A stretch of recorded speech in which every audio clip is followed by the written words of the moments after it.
Welcome to Zain Live, where everything is discussed and nothing is censored. Today we have with us an Islamic scholar, a leader in Islamic eschatology, an author of many books, and he's given multiple lectures on the subject of Islamic eschatology. We will be discussing with him the topic of the Dajjal and the end times. We have none other than Sheikh Imran Hosein. Welcome to our show, Sheikh Imran Hosein. It's a pleasure having you, sir.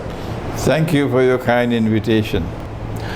Since today's topic is on Dajjal, and your work on Islamic eschatology we are all aware of, I want to ask you the first question. Sheikh, how will the world be before Dajjal arrives as a person? Bismillahir Rahmanir Rahim. Before Dajjal arrives in person, our Prophet, Allah's blessings be upon him, has given us a timeline. The one with which I am most comfortable is a hadith of the Prophet ﷺ, in which he was speaking to his companion Muaz ibn Jabal radiyallahu ta'ala anhu, and the hadith is located in the Sunan of Abi Dawood. And he said that at that time when Jerusalem is center stage in the world, and Medina is in forlorn desolation, then the next event would be the Great War, the Malhama, and then would come the conquest of Constantinople, and we know why. A Muslim army will conquer Constantinople, we know why. And then after that comes the Khuruj of Dajjal, meaning that Dajjal will now appear in human form. Sir, there is a difference of opinion regarding Dajjal. Some scholars are of the opinion that the Dajjal will be a system and then a person. What is your opinion? I'd like you to clarify. Those who wish to follow that opinion, that Dajjal is a system, are free to go their way and leave me alone.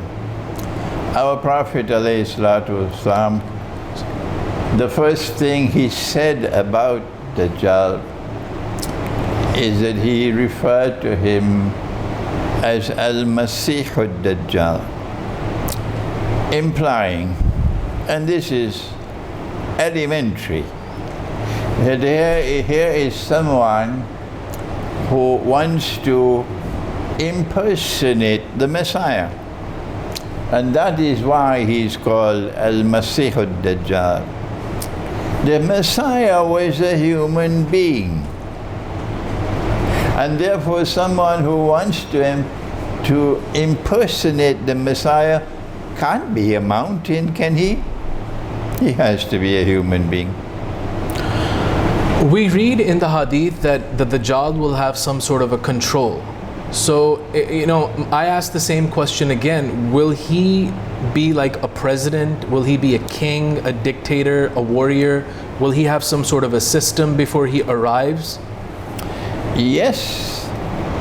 In order for him to fulfill his mission of impersonating the true Messiah, we must first of all recognize that the Messiah is someone described by Prophet Muhammad ﷺ as Al-Hakimul Adil, someone who would rule, not rule downtown Chicago, rule the world, and rule the world with justice.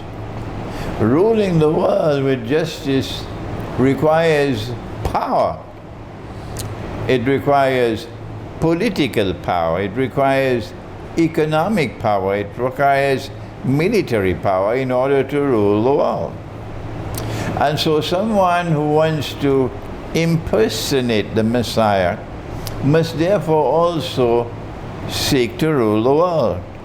And in order for him to rule the world, he has to come with a political system that will allow him to rule the world. And so he has created the political system today.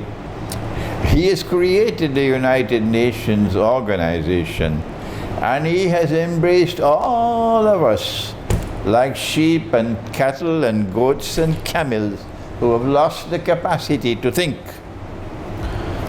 All of us are in the United Nations, and he has created the International Monetary Fund in order to embrace all of us and entrap us and rule of us, and all of us, like sheep and cattle and goats and camels, have all become members of the International Monetary Fund. This is Dajjal. He has to come with many different systems in order to be able to establish his rule over mankind.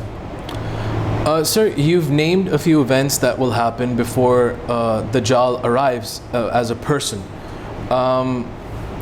Can you elaborate more? What is Constantinople? What are the other events? The Great War is the next event, and it is called the Malhama. Armageddon in the Bible. And in the Torah and the Gospel, they know it as Armageddon.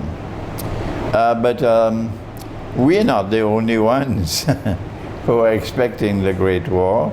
Most of mankind now are convinced that there is nuclear war coming. And it is because that nuclear war will be one in which NATO would seek to wage war on Russia and China, because while others have no problem in bending down and kneeling on their knees for everything that comes from Washington and London and the World Health Organization, Russia and China refuse to bend their knees in submission to the West. And because of this, they need to wage war. They need to wage war because their monetary system is now threatened by China and Russia. The monetary system in which the US dollar is the international currency. And so there are lots of people who agree with us that yes, NATO is lusting for war with Russia. And Russia has said, we're ready for you anytime you want to come. We're ready for you. And when Russia took Crimea and we celebrated, we who still have the capacity to think, we celebrated when Russia took Crimea. Russia took control of the Black Sea. And this is in preparation for the Great War, because Russia will survive the Great War and China will survive the Great War. But modern Western civilization will suffer such an enormous defeat.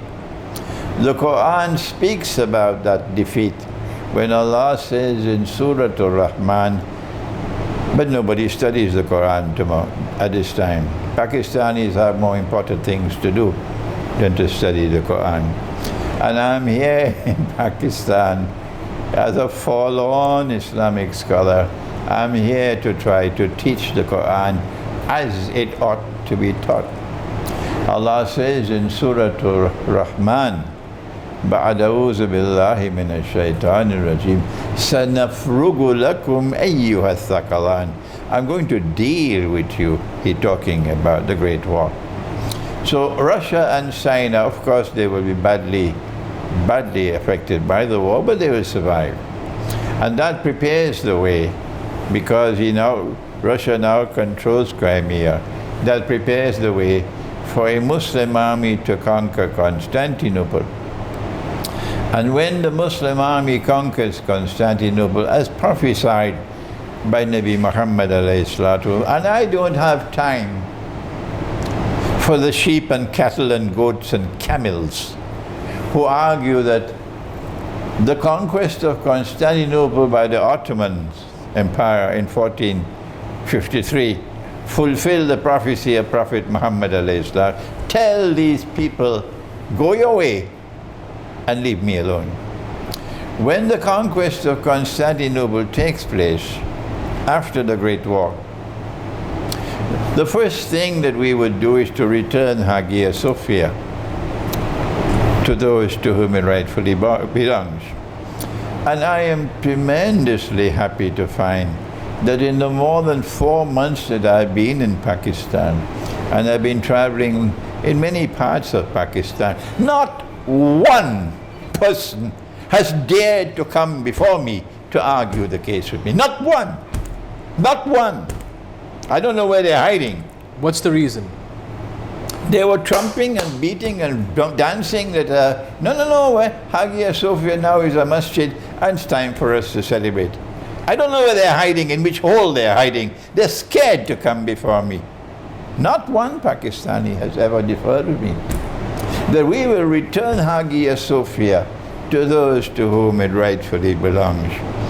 And when we do that, the church bells of Greece will ring more lustily than any other Orthodox Christian people. That's why I'm waiting for the day when I can visit Greece, inshallah. And when we return Hagia Sophia to that Orthodox Christian world, then the prophecy in the Quran will be fulfilled, in which Allah has promised, Allah subhanahu wa ta'ala has prophesied, that a Christian people will become closest in love and affection to us Muslims. وَلَتَجِدَنَّ أَقْرَبَهُمْ مَوَدَّةً لِلَّذِينَ آمَنُوا الَّذِينَ قَالُوا إِنَّ نَصَارَى. Where is Islamic scholarship today? To be able to at least understand the Quran before you explain it in contemporary language. This is what's going to happen. And then when we conquer Constantinople, the Bosphorus will now be free, and the Russian Navy will be able to go to the unmolested into the Mediterranean. And that's bad news for Israel. Sheikh, when Dajjal arrives, what sort of a narrative, according to the Quran, say Hadith, the Bible, what narrative will he use to convince the people that he's the Messiah? He has to first of all prepare the way for his target audience, who are the Jews, to be convinced that he is indeed the Messiah. That there is one part of the Christian world which has joined in alliance with the Jews, and in the Quran we are prohibited from maintaining friendly ties with them. But the President of Turkey has less than a passing acquaintance with the Quran. So he doesn't know that.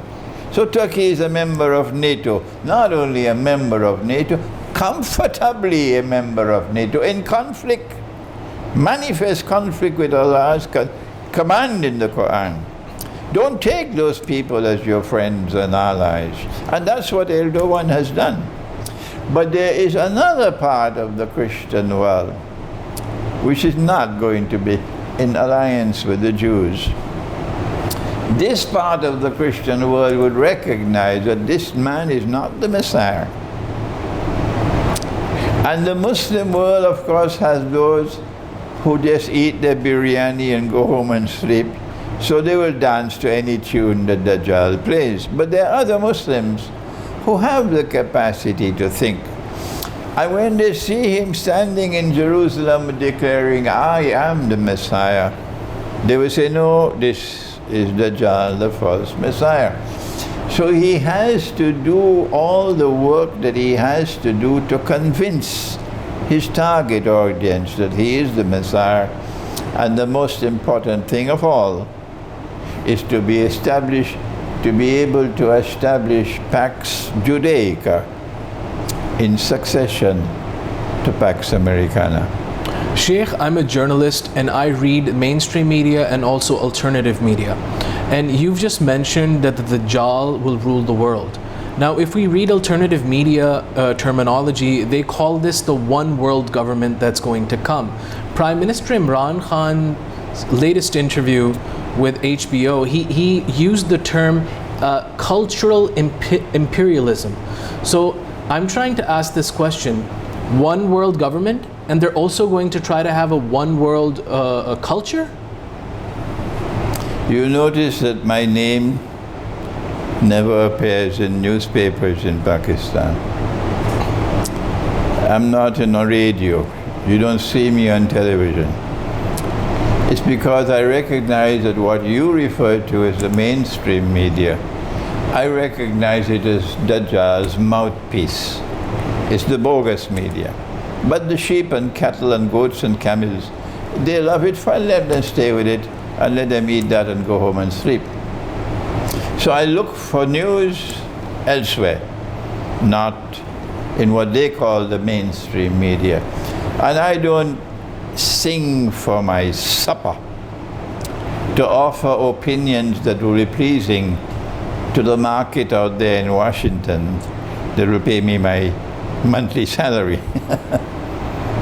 The narrative that is coming from people like the government of Pakistan and others is that there is indeed a one world order emerging, and it is coming clearly from modern Western civilization. And it is a civilization which was created by Dajjal, but they don't know it. They are Maulanas and Muftis and Shuyukh and all of these things.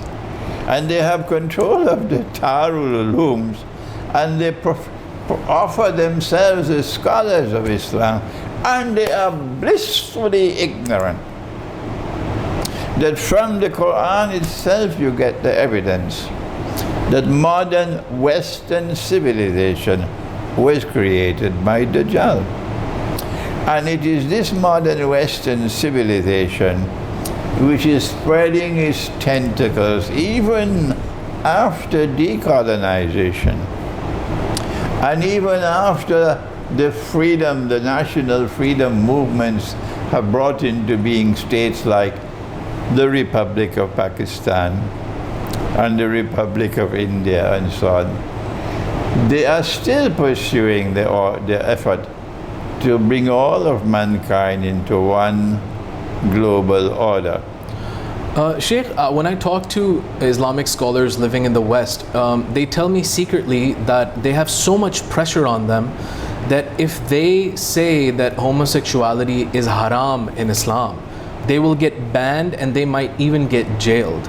So when I was talking about cultural imperialism, what I'm trying to say is that are there powers in the world trying to inculcate one culture, and if we don't agree with their culture, LGBT and even schoolboy knows it, that they are pursuing relentlessly so an effort to transform all of mankind into carbon copies of themselves. Even a schoolboy knows it. So why would you continue to live there and be censored, and you could only preach and deliver that version of Islam that they approve of? Who will have any confidence in you as an Islamic scholar? And you also become an advisor to the US government, and you expect us to respect you? Why don't you leave the United States and Britain and act with 5 rupees worth of integrity and come to places like Pakistan where you have, I am here with freedom. The government of Pakistan has never made any effort to censor me. I speak with freedom. And if you have some integrity, I can speak like this at the age of 80. Why don't you leave the United States? Is it because it's too comfortable there for you? No, you come to Pakistan and you will have the freedom to talk, and you could also eat the best mangoes in the world. Sheikh, a hadith says that women will be in majority in following the Dajjal. Why is that so? Dajjal, our Prophet ﷺ said that the last people to follow Dajjal will be women.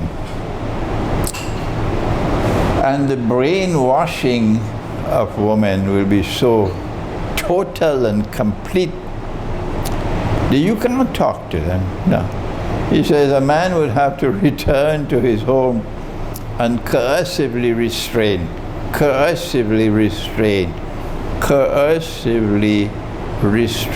mean tying his wife and sister and daughter to protect them from being seduced by Dajjal.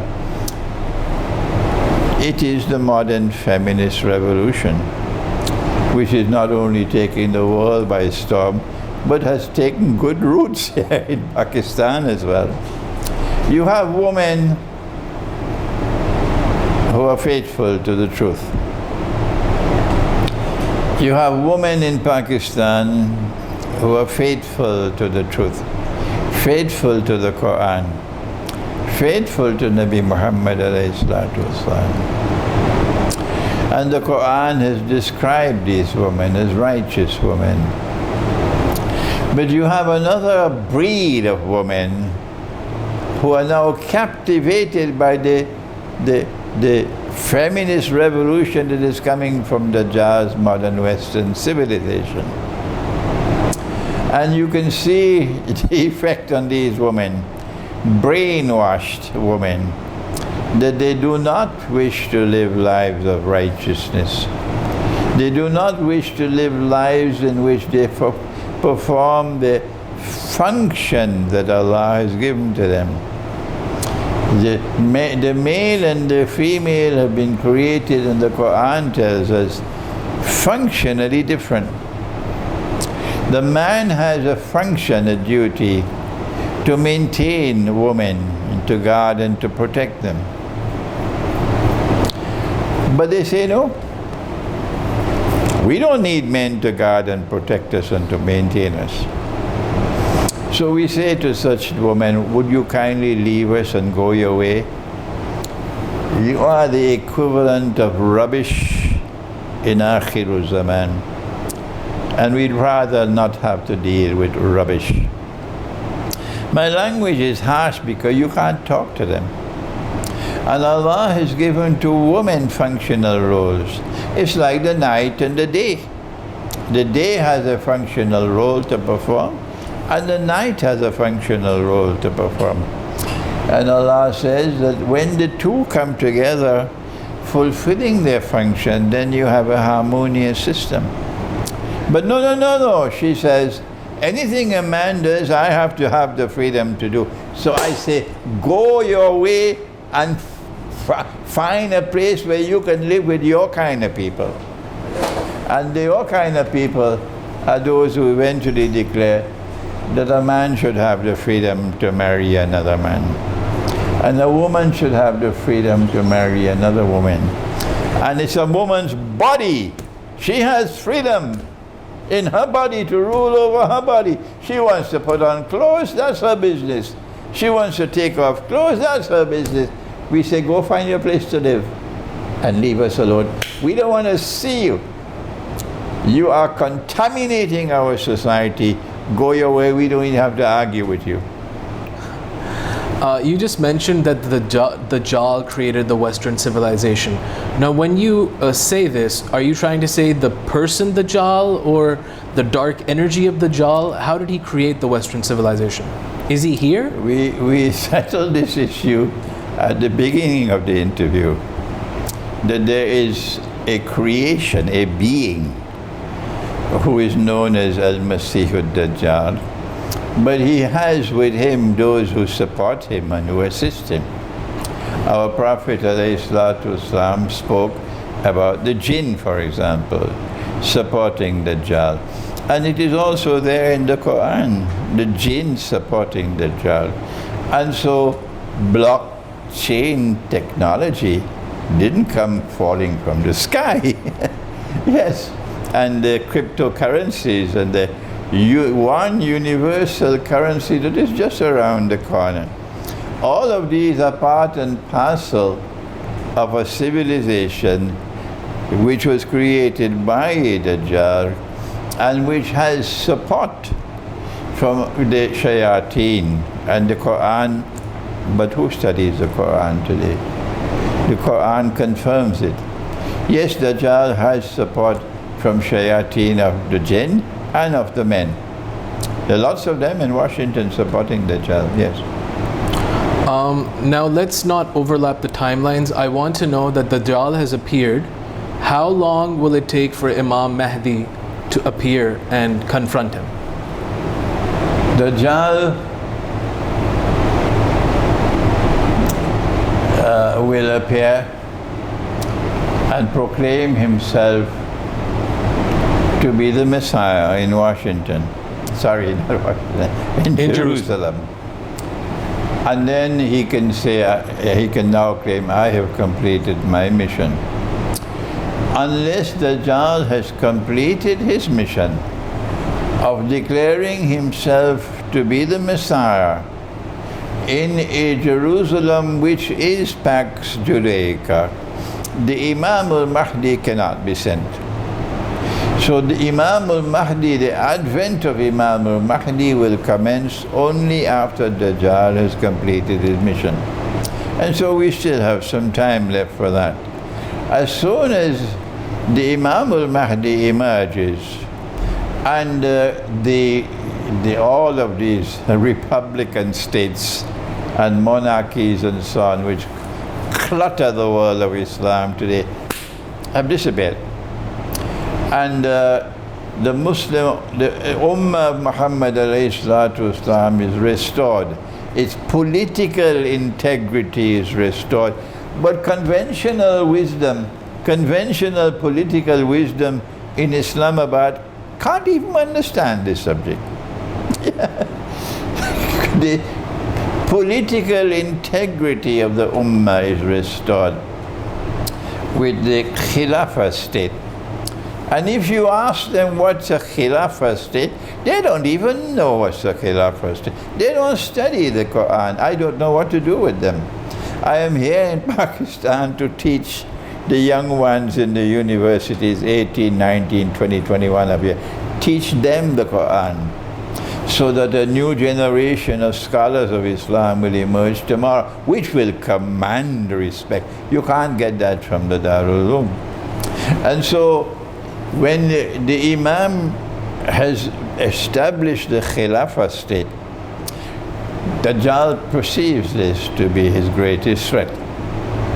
So an Israeli army, massive Islamic Israeli army, now invades Syria in pursuit of the Imam to corner him and to kill him, so that the Khilafah state established in Mecca would collapse. It is when the Israeli army has surrounded the Imam at a masjid in Damascus. The Imam is surrounded. The Muslim forces are beleaguered. It is at that moment that Allah will send back the Messiah, the true Messiah, Nabi Isa alayhi salam. Hadith have said, and you can correct me, that Imam Mahdi will be helped by armies from the Khorasan. Where is Khorasan right now? Our distinguished late scholar, Dr. Israr Ahmad, rahimahullah, he did the homework and he described Khorasan of that time to be the northwestern part of Pakistan that now is described as KPK, and the whole of Afghanistan, and the east of Iran, and the north of Afghanistan. All of this is ancient Khorasan. And my forefathers came from that part of the world. Maybe I got a little bit of backbone from my ancestors.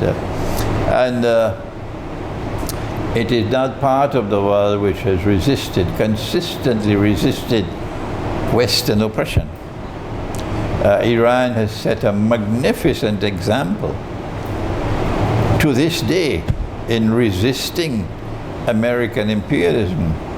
They want to bring regime change to Venezuela after 200 years of gunboat diplomacy, toppling governments, here and there, helter-skelter, all over Latin America.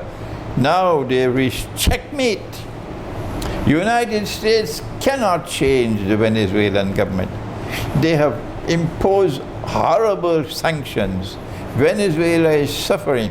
I am just next door to Venezuela in Trinidad. We are inundated with refugees, Venezuelan refugees in Trinidad. And Venezuela didn't have oil because the refineries can't work. Iran sent 5 tankers filled with oil. The US warships were right there in the Caribbean Sea. And the US warships could not stop them. That is courage. And the 5 tankers reached Caracas and they unloaded the oil. Iran has backbone. Afghanistan fought the United States for 20 years. And the United States is now with its tail between its legs, like a puppy dog withdrawing from Afghanistan. But your scholars and your writers here in Pakistan who sing for their supper and have to write in a manner pleasing to Washington, they won't use this kind of language. Afghanistan has succeeded in resisting American oppression. And KPK is just like that. And thank Allah that you now have a Prime Minister who has confessed what was happening in KPK. He says, we're not going to fight America's war for America anymore.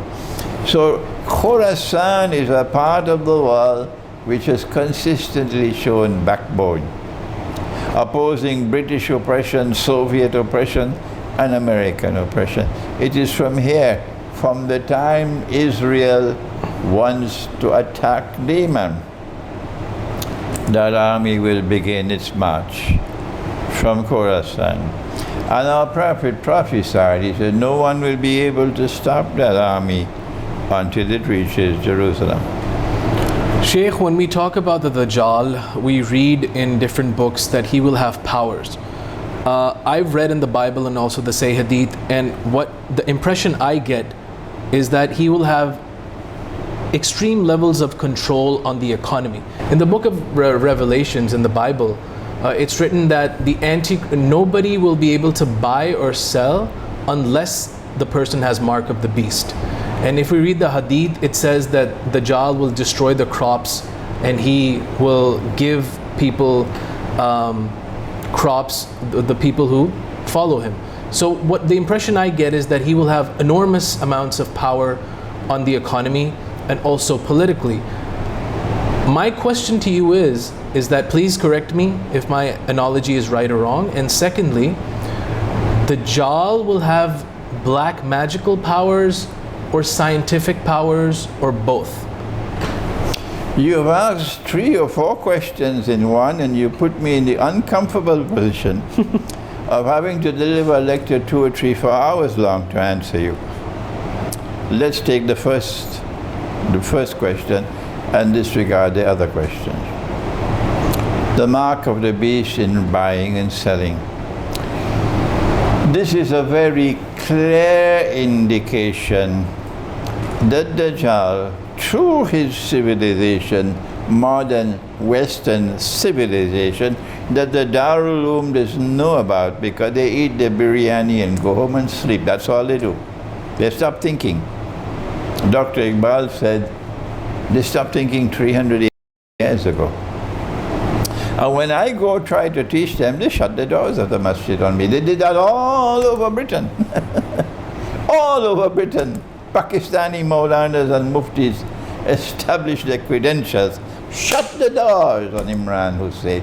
Fine, I'm here in Pakistan now. Why are you so silent? Why don't you stand up to come and confront me? They don't do that. They're scared in Pakistan to come up and confront me. But I'm not in the media, so you can't wage a war in the media against me. No. Dajjal uses modern Western civilization to take control of money.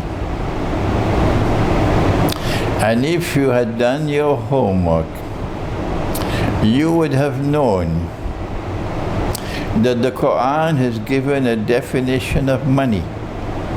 supported by the Sunnah of the Prophet ﷺ. Gold currency. That money in Islam, as money for this ummah as for previous ummahs, is always money with intrinsic value. Did you ever teach this subject in the Darul Uloom?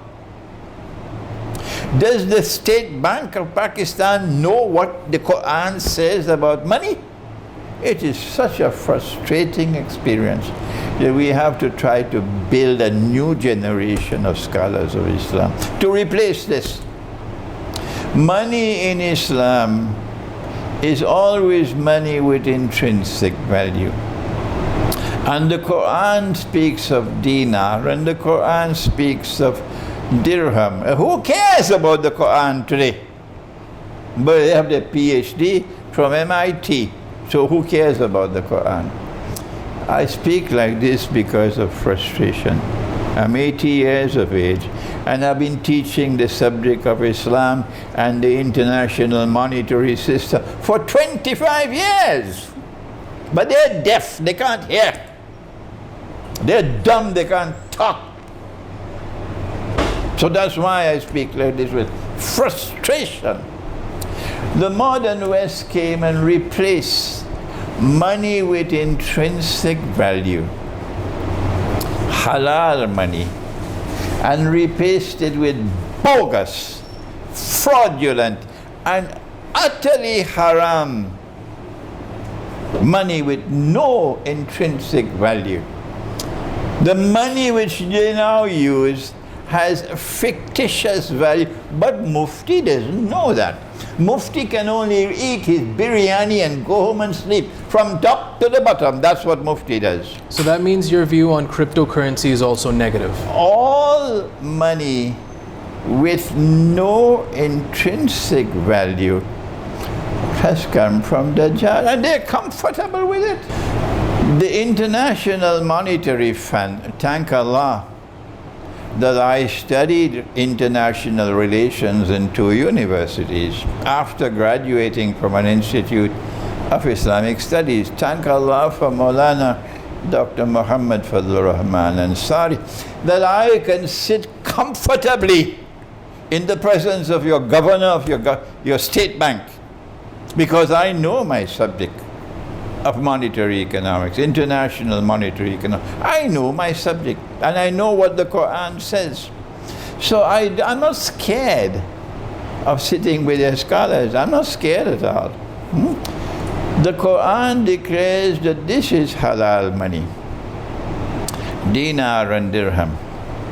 The Articles of Agreement of the International Monetary Fund declare this is haram. You are prohibited from using gold as money. A schoolboy knows that if you make haram what Allah made halal, if you make haram what Allah made halal, a schoolboy knows that that is shirk, but the governor doesn't know it, and the ministers doesn't know it, the Prime Minister doesn't know it. What can you do with them? This is shirk according to the Quran. Okay? So what do? Ahmad Sukarno, who is recognized by the sheep and the cattle and the goats and the camels as a fool, but I recognize him as a hero. He took Indonesia out of the IMF, and I honor him for that.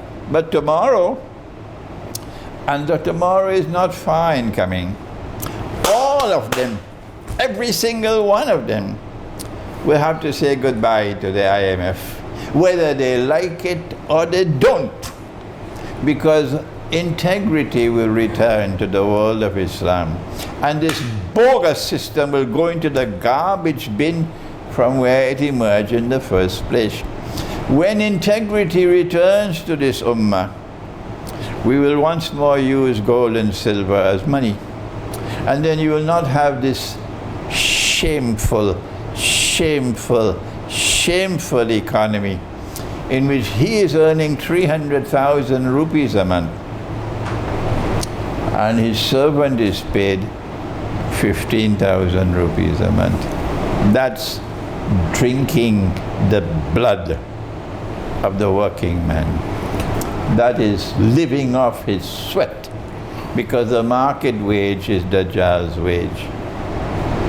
If this country is to return to integrity, you should pay that man a percentage of your income rather than the market wage, so that he will share with you the wealth that you have, and he can live comfortably. If he goes to the village, he will be earning about 12,000 rupees a month. So he comes to Islamabad so he can get 15 or 18,000. And you're getting 300,000 a month, and that's the wage you pay. Don't you have any shame? Don't you have any shame? You're living off his sweat. You're drinking his blood. That's the economy today, thanks to this monetary system. But tomorrow is gone. There's a new generation of scholars coming to replace your muftis. Okay, I'm giving you a warning. There's a new generation of scholars coming, the last shower of rain. And they will replace these muftis. And they'll be able to speak authentically and declare of this monetary system that's bogus, it's fraudulent, it's haram. Sheikh, I want to ask the question, what sort of a deception will Dajjal have? Because according to Islamic eschatology, many people won't even recognize him.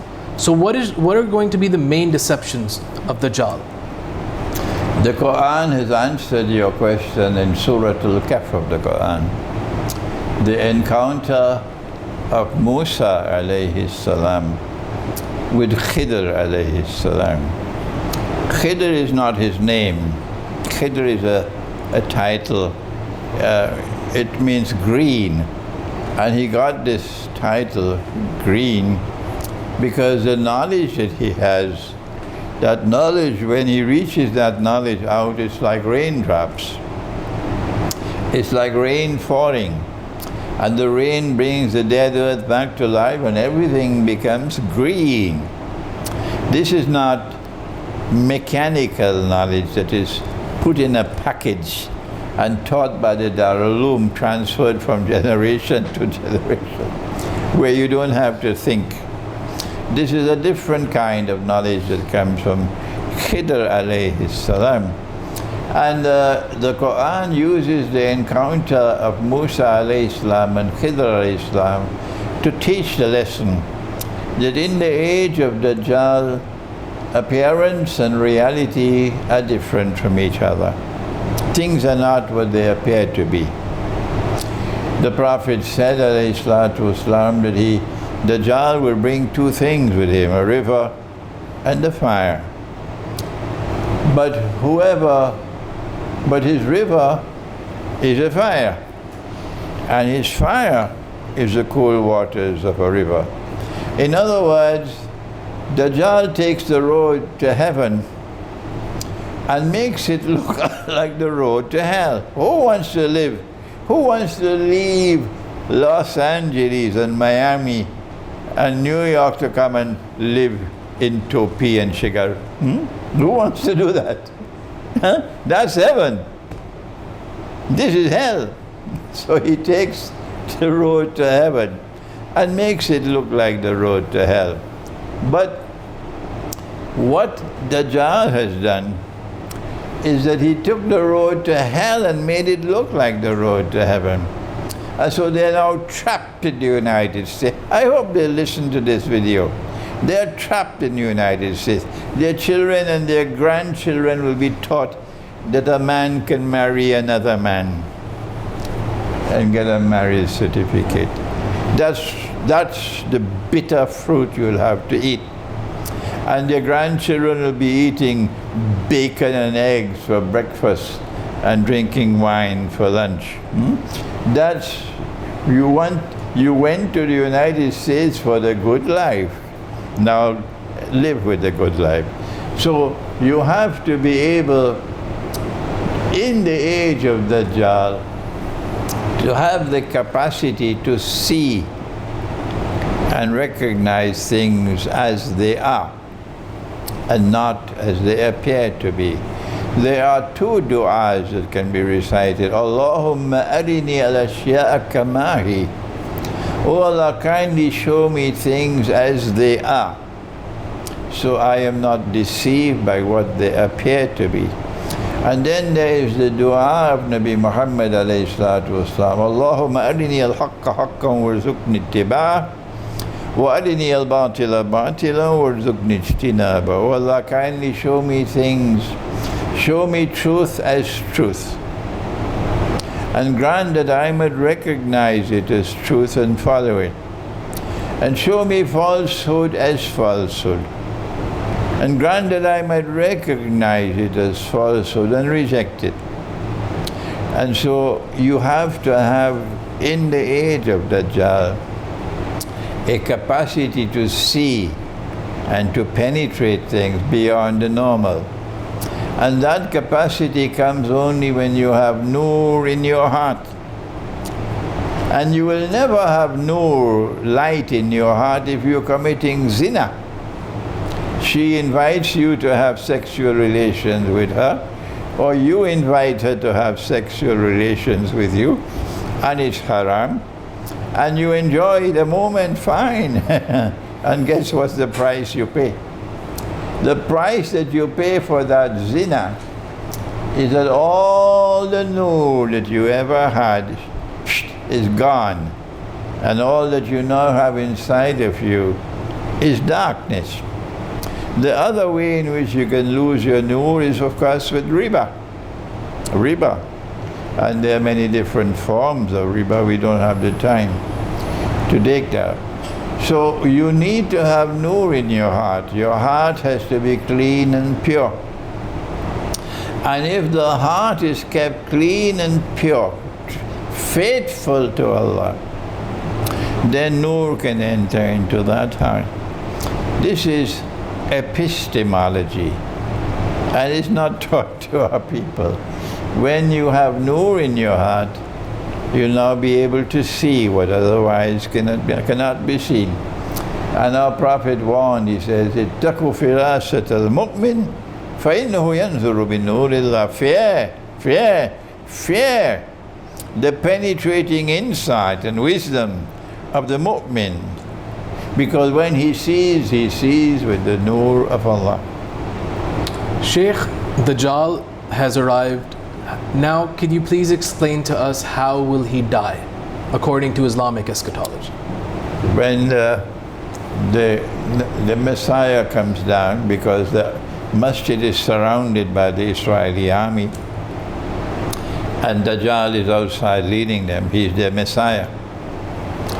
The Imam is in the masjid, and when he comes down, the Imam will recognize him. This is the son of Mary. And then there's the salat. We don't have time to deal with that subject. And then the Messiah will say, open the gates. The masjid is barricaded, because this is war. And he comes out only one solitary person comes out of the masjid.